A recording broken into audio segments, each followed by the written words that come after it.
It's time now for the big interview, and today I'm chatting to Azande Sigio, who is 27 years old, born and bred in Cape Town, and she's part of the RX Radio team. She's a content producer.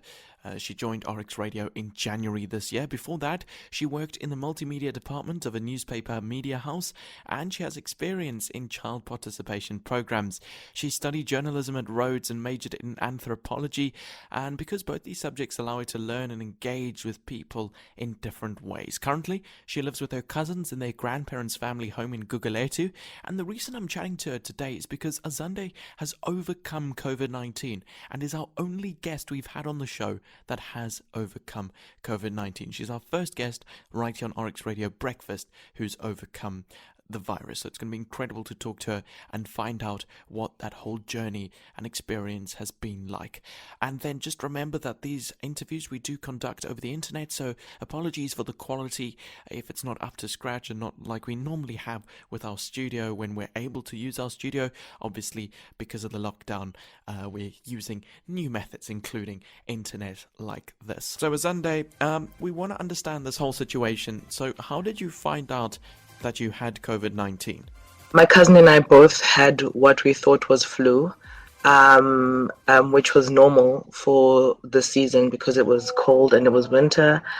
A couple of days later, my cousin got a call from her cousin whom she had gone essential shopping with, and apparently her cousin's boyfriend tested positive for corona, and she was advising that my cousin go and test.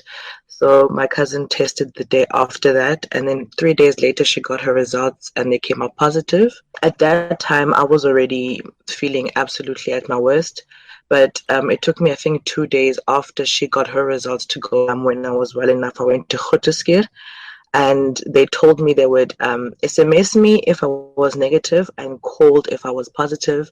And 2 days later, I got the call. Okay, and what were your symptoms? Were they just the normal flu symptoms? And what were your initial thoughts when you heard about the diagnosis? In terms of symptoms, for me, I think a lot of people like to say it started off like flu, which was exactly correct. I was really congested, but it was the headache that completely threw me off. I'm not really a headache person, but that headache felt really brutal. And then after that, I became a mess. I was extremely tired. My chest was tight. My breathing was off. It was pretty irregular.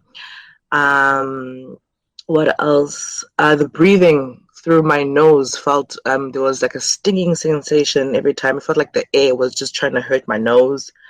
And my sense of taste and smell also left me, and then my appetite as well started disappearing. My initial thought after hearing my diagnosis was, first of all, when my cousin got her diagnosis, she couldn't handle the call, so she gave the phone to me, and I was the one who spoke to the doctor, which I think now probably is how I even got the corona, but after sharing her phone. But I spoke to the doctor myself, and then I had to be the one to deliver the message to her. So I had already been familiar with the language and how the message is delivered to you. So by the time I got it, I was aware that, okay, if I get a call that's from Grooteskier, that means I'm positive because I didn't get an SMS. So I got the call, and the person on the other side told me I was positive, and then there was an awkward silence.